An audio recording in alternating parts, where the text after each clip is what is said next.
ወጡ ሳትሏቸው ድንገት በህይወታችሁ ይከሰቱና እናንተን ሰባብሮ ማስቀመጥ የሚፈልጉ ኔጌቲቭ አስተሳሰብ ያላቸው ሰዎች አሉ። በምትሰሩት ነገር ላይ ሁሉ ኔጌቲቭ የሆነ ምላሽ የሚሰጧችሁ ምንም አይነት እነሱ ጋር ሳትደርሱ መንገዳችሁ እንኳን የተለያየ ቢሆንም በቃ እናንተን ማየት የማይፈልጉ በተለይ የሆነ ስራ እየሰራችሁ ከሆነ ምናልባት በፊት ከነበራችሁበት የተለየ ነገር እየሞከራችሁ ለማደግ ለመለወጥ እየፈለጋችሁ እየሞከራችሁ ከሆነ በቃ እናንተን ሰብረው ለማስቀመጥ የማያደርጉት ነገር የማይወጡት ዳገት የማይወርዱት ቁልቁለት የለም። ለምንድን ነው እነዚህ ሰዎች እንደዚህ የሚያደርጉት? ብዙ ጊዜ ምንም አይነት ለራሳቸው ራሱ በቂ የሆነ ምላሽ መስጠት አይችሉም። ይሄ ለምን እንደሚያደርጉ እነሱም ላያውቁት ይችላሉ። ግን በቃ በተፈጥሮ ኔጌቲቭ ነገር ብቻ ነው ማሰብ የሚችሉት። ለሰዎችም እንዲሁ ኔጌቲቭ የሆነ ኮመንት ብቻ ነው መስጠት የሚችሉት። በተለይ እንደነገርኳችሁ እናንተ ስራ መስመር ላይ ካላችሁ በፊት ከነበራችሁበት የተለየ መስመር እየሰራችሁ ወይ የተለየ ነገር እያደረጋችሁ ከሆነ በዙሪያችሁ ያሉ አንዳንድ እንደዚህ አይነት ሰዎች አይጠፉም። ለእናንተ የሚያስቡ ነው የሚያስመስሉት። እናንተን መምከር እናንተን እያስተካከሉ ወይም ደግሞ ለእናንተ መንገድ እያሳዩ ነው የሚያስቡት። እነሱ የሚያስቡት እንደዛ ነው፣ የሚመስላቸውም እንደዛ ነው። ነገር ግን ወደ እናንተ ሲመጣ ነገሩ እንደዛ ላይሆን ይችላል። መንገድ እያሳተ ወይንም ደግሞ ያልሆነ ነገር ወደ አይምራችሁ እያመጣ ተስፋ የሚያስቆርጣችሁ እንዲሁም ደግሞ በራስ መተማመናችሁን የሚያሳጣ ነገር ይመጣል ማለት ነው ከነዚህ አይነት ሰዎች አስተሳሰብ። እናንተ እንደዚህ ነገሮች ሊረብሿችሁ አይገቡም። በተለይ እንደነገርኳችሁ የማደግ መስመር ላይ ከሆናችሁ ጆሮአችሁን ዘግታችሁ ነው ወደፊት መቀጠል ያለባችሁ ማለት ነው። ምንም አይነት ነገሮችን አለመስማት፣ ምንም አይነት ኔጌቲቭ ነገሮችን አለመቀበል፣ ብትሰሙ ራሱ ለበጎ መውሰድ። በቃ እነሱ ለእናንተ ተስፋ የሚያስቆርጥ ንግግር ሲናገሯችሁ እናንተ ደግሞ ነገሩን አዙራችሁ እናንተን እንዲያጠነክራችሁ እንዲያበረታችሁ አድርጋችሁ ጆሮአችሁን ደፍናችሁ ወደ ፊት ብቻ። በፊት ላይ ከእናንተ ጋር ምንም አይነት ችግር ላይኖርባቸው ይችላል። ቁጭ ባላችሁበት ሰዓት ወይም ደግሞ እየሞከራችሁ እያሰራችሁ ባልሆነበት ሰዓት ከእናንተ ጋር ምንም አይነት ችግር የለባቸውም። ኖርማል ናቸው። አዲስ ነገር እየሞከራችሁ አይደለማ። ከእናንተ ጋር ምን ችግር ሊኖርባቸው ይችላል? ምንም። ነገር ግን እየሞከራችሁ እንደሆነ ሲገባቸው ጥለውኝ ይሄዳሉ ወደፊት በማለት ይህን ፍራቻ እነሱ ጋር ስለሚኖር እናንተን ሰብሮ ለማስቀመጥ የማይሞክሩት ነገር የለም። ማሸማቀቅ፣ እየሰራችሁት ያላችሁት ነገር እንድትተዉ፣ አርፋችሁ እንድትቀመጡ፣ በቃ ወደኋላ እንድትመለሱ ያልሆነ መንገድ ነው የሚያሳዩችሁ። የወደቀ ሰው ነው የሚያሳዩችሁ። ፊል ያደረገ ነገር ነው የሚነግሯችሁ። አይሆንም፣ አይሳካም፣ አትጂ፣ በዚህ ጋር አትሁኚ፣ በቃ እንደዛ ብለው እናንተን ተስፋ ማስቆረጥ በቃ የዕለት የዕለት ተግባራቸው ይዘው አድርገው ይዙትን ማስቆም ትችላላችሁ።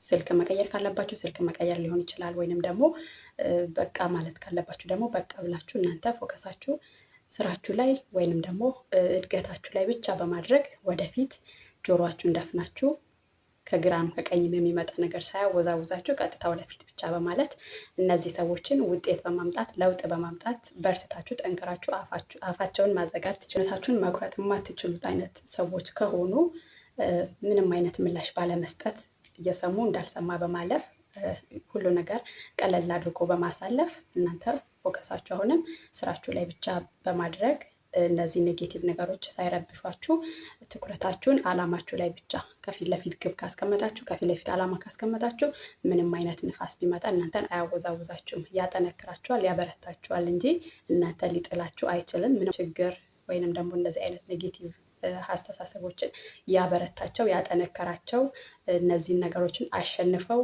ከፊት ትልቅ እቅዳቸውን ወይም ደግሞ ግባቸውን አስቀምጠው ትልቅ ደረጃ ላይ የደረሱ ሰዎች አሉ። በተለይ እንደዚህ አይነት ኔጌቲቭ ኮመንቶች የሚመጣላቸው አብዛኞቹ ሰዎች በጣም ተለውጠውና ስኬታማ ሆነው አይቻልም የተባሉ አይሆንልህም፣ አይሳካልህም የተባሉ ሰዎች ነገር ግን እንደሚሆን እንደሚሳካ እንደሚቻል አድርገው ያሳዩ በዓለማችን ላይ እጅግ በጣም ብዙ ሰዎች አሉ።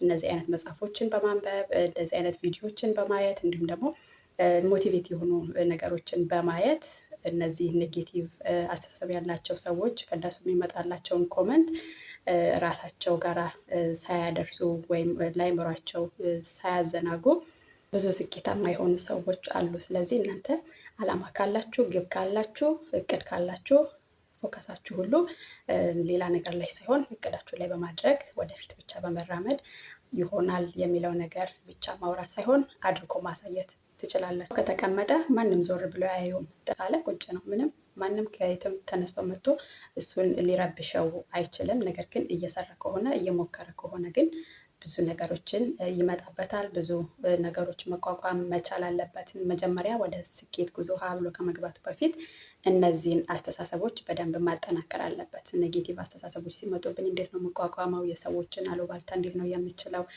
በዙሪያ ያሉ ሰዎችን እንዴት ነው ማሳመን የሚችለው? እነዚህ ነገሮችን በደንብ ራሱን አጠንክሮ ካልሆነ እንዲሁ በዘለማድ ተነስቶ እዚህ ነገር ላይ የሚገባ ከሆነ ገና በመጀመሪያው ኔጌቲቭ አስተሳሰብ ይህ ሰውዬ ወደ ነበረበት ይመለሳል፣ ወይም ደግሞ ጥጉን ይዞ አይቻልም የሚለውን ነገር ይዞ መቀመጥ ይኖርበታል ማለት ነው። ነገር ግን ራሳችሁን አጠንክራችሁ ራሳችሁን አበርትታችሁ ማድረግ ያለባችሁን ነገር አውርታችሁ ሳይሆን አድርጋችሁ ማሳየት መቻል አለባችሁ።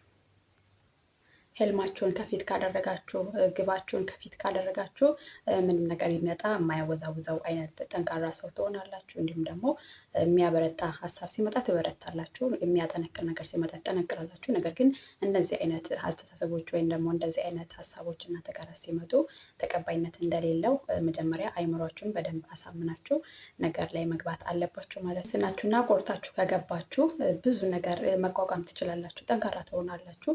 ጠንካራ ከሆናችሁ ደግሞ ማንም ሰው እናንተን እንደማያሳቅቅ ማንም ሰው እናንተን እንደማያሸንፍ ስለሚያውቅ ስለሚረዳ ይህ ሰው የሆነ ሰዓት ላይ ሞክሮ እናንተ ግን ነቅንቅ ሳትሉለት ስትቀሩ ራሱ መንገዱን ይስታል፣ ወይም ደግሞ ከእናንተ ላይ አስተሳሰቡን ከእናንተ ላይ ይነቅላል ማለት ነው። ወደ ሌላ አቅጣጫ ይሄዳል።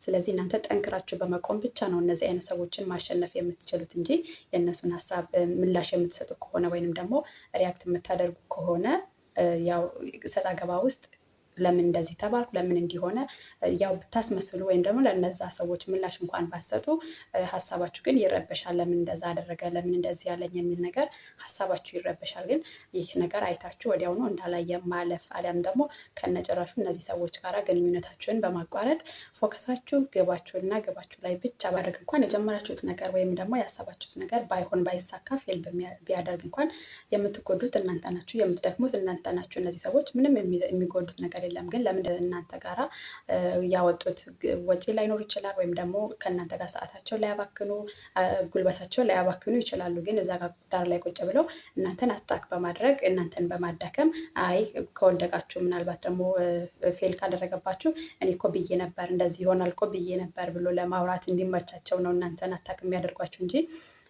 ሁሉ ነገር እናንተ ኃላፊነቱን ወስዳችሁ እስከጀመራችሁ ድረስ ለነሱ ምንም አይነት የሚመጣባቸው ወይም ደግሞ የሚቀርባቸው ነገር የለም። ይህ እንደሆነ ጠንቅቀው ያውቁታል። ነገር ግን ይቺ ብዬ ነበር የምትለዋ ነገር እንዳይቀርባቸውና ሁልጊዜ እነሱ ልክ እንደሆኑ ብቻ እንዲታሰብላቸው ወይም ደግሞ እነሱ ባስቀመጡላቸው አቅጣጫ ብቻ እንድትጓዙ ስለሚፈልጉ ነው እንደዚህ አይነት ነገሮችን የሚናገሯችሁ።